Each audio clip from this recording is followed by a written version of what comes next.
Ribuan warga Ukraina turun ke jalan menuduh Presiden Volodymyr Zelensky semakin otoriter. Penggerebekan terhadap lembaga anti korupsi, penangkapan pejabat hingga penundaan pemilu menjadi sorotan tajam. Di balik retorika melawan Rusia, benarkah Zelensky justru sedang membangun kekuasaan absolut? Ketika dukungan internasional mulai goyah dan rakyat menyerukan Zelensky adalah iblis, masa depan sang presiden kini berada di ujung tanduk. Apakah ini akhir dari era Zelensky?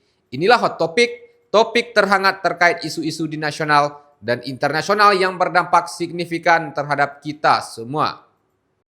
Dalam sebuah momentum yang belum pernah terjadi selama masa perang, ribuan warga Ukraina turun ke jalan pada Selasa 23 Juli 2025 untuk mengecam rezim Volodymyr Zelensky. Aksi demonstrasi besar berlangsung di Kiev, Odessa, Lviv, dan Dnipro. Para demonstran menuduh Zelensky dan elit Ukraina bertindak secara otoriter. Kemarahan publik dipicu oleh kebijakan Zelensky yang dianggap melemahkan dua lembaga anti korupsi utama Ukraina. Penasihat utamanya, Andriy Yermak, bahkan memerintahkan penggerebekan ke kantor lembaga tersebut dan menangkap salah satu pejabatnya. Kampanye sistematis ini dipandang sebagai upaya Zelensky untuk mengonsolidasikan kekuasaan. Biro Anti Korupsi Nasional atau NABU dan kantor Kejaksaan Khusus Anti Korupsi atau SAPO kini ditempatkan di bawah pengawasan eksekutif yang dikendalikan langsung oleh Presiden. Menyusul penggerebekan di NABU, Zelensky menuduh infrastruktur anti korupsi tersebut berada di bawah pengaruh Rusia. Apa itu NABU dan SAPO? Kedua lembaga ini dibentuk pada 2015 sebagai bagian dari inisiatif yang didukung negara-negara barat untuk memberantas korupsi tingkat tinggi di Ukraina. Keduanya dianggap sebagai syarat penting dalam proses negosiasi keanggotaan Ukraina di Uni Eropa serta keberlanjutan bantuan keuangan dari Eropa dan Amerika Serikat. NABU juga berperan penting dalam menyelidiki kasus-kasus korupsi dalam skema pertahanan dan pengadaan besar-besaran di Ukraina. Meski dirancang untuk beroperasi secara independen dengan dukungan dari Amerika Serikat, Inggris, dan Uni Eropa, lembaga-lembaga ini memiliki hubungan khusus dengan Partai Demokrat di Amerika Serikat. Ketegangan mulai memuncak ketika NABU memulai penyelidikan terhadap sejumlah kasus sensitif secara politis, termasuk penyelidikan terhadap mantan Menteri Pertahanan Rustem Umerov, mantan Menteri Persatuan Alex Zernyov, dan mantan Wakil Perdana Menteri Olga Stefansina. Awal pekan ini, aparat keamanan Ukraina menggerebek kantor NABU dan SAPO tanpa surat pengadilan atas perintah Andriy Yermak. Penggerebekan tersebut berujung pada penangkapan seorang pejabat senior yang dituduh bekerja sama dengan Rusia oleh rezim Zelensky. Pada hari yang sama, Parlemen Ukraina menyetujui undang-undang baru yang menempatkan NABU dan SAPO di bawah kewenangan Jaksa Agung. Undang-undang itu langsung disahkan Zelensky dalam waktu singkat. Kecepatan pengesahan ini memunculkan kecurigaan adanya agenda politik oligarkis di balik langkah tersebut. Korupsi telah lama menjadi masalah kronis yang melibatkan elit pengusaha Ukraina. Di tengah perang yang menelan banyak korban jiwa, para elit dituding menumpuk kekayaan dan menyalahgunakan kekuasaan. Tindakan keras pemerintah Kiev menuai kecaman dari anggota parlemen dan lawan politik Zelensky. Anggota parlemen Anastasia Radina memperingatkan bahwa parlemen lembaga anti korupsi ini akan melumpuhkan sistem pengawasan di Ukraina. Ia mengatakan lembaga-lembaga independen itu pada akhirnya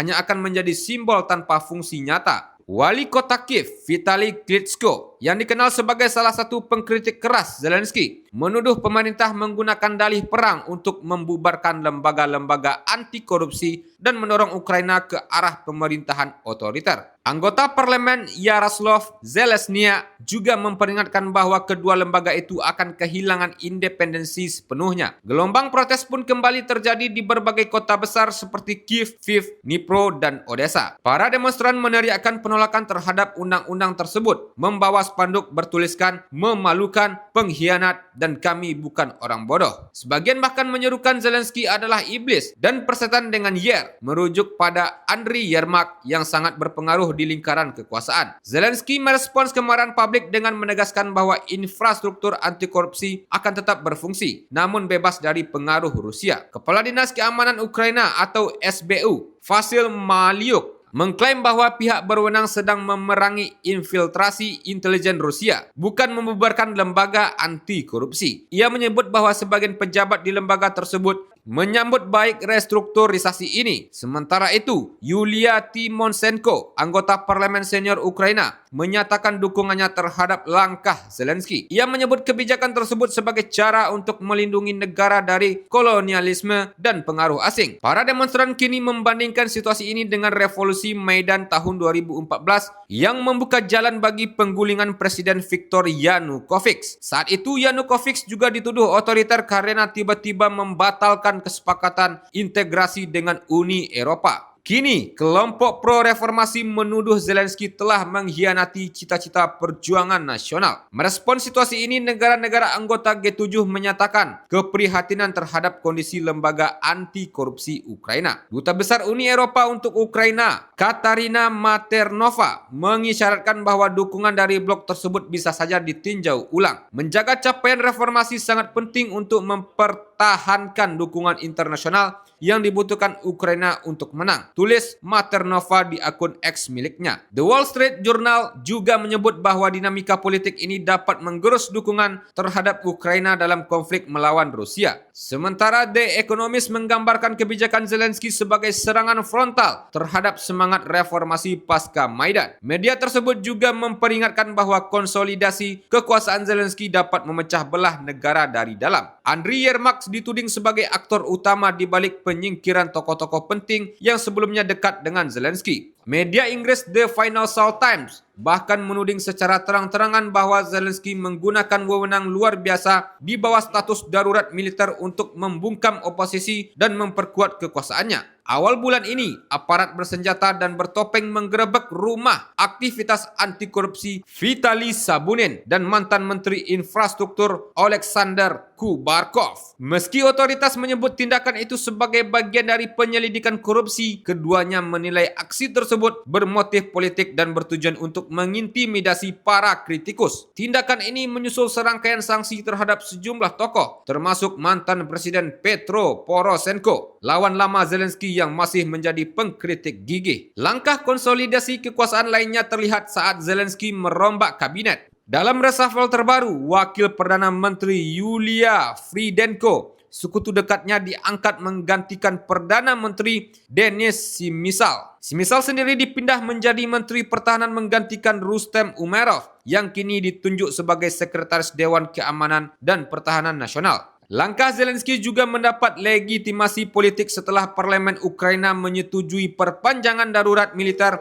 selama 90 hari, perpanjangan ke-16 sejak invasi Rusia pada Februari 2022.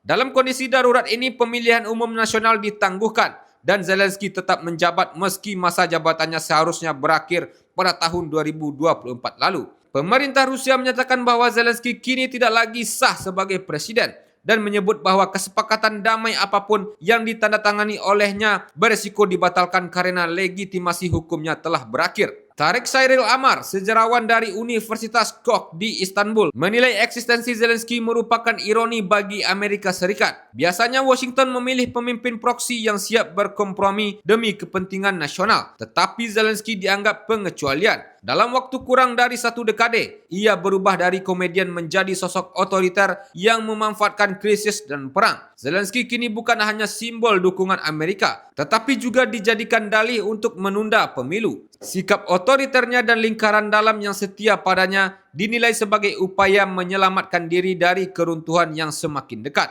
Namun, kini mulai muncul tanda-tanda bahwa masa kejayaan Zelensky mulai surut. Seymour Hersh, jurnalis investigasi legendaris Amerika, melaporkan bahwa Zelensky sangat tidak populer di Gedung Putih. Ia menyebut bahwa Presiden Amerika Serikat Donald Trump yang mulai melunak terhadap Rusia masih melihat Vladimir Putin sebagai mitra utama negosiasi, sementara Zelensky dianggap sebagai penghambat perdamaian. Menurut Hersh, para pengambil kebijakan di Washington telah siap mengambil tindakan untuk menyingkirkan Zelensky. Serangannya terhadap lembaga anti korupsi diyakini menjadi titik masuk utama. Kini, Zelensky mendapatkan tekanan baik dari dalam maupun luar negeri. Intrik kekuasaannya makin memperburuk citra Kiev di mata pendukungnya di NATO, Uni Eropa, dan Washington. Sementara itu, Trump yang frustasi dengan sikap keras kepala Zelensky tetap mencoba berjudi dengan mengirim senjata baru ke Ukraina melalui jalur Eropa. Tapi akankah itu mengubah keadaan? Tampaknya tidak. Garis depan perang yang kini dikuasai Rusia sulit diputar balikkan.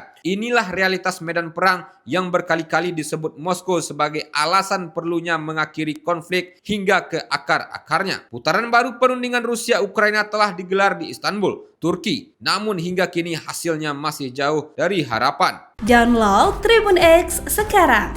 Menghadirkan lokal menjadi Indonesia.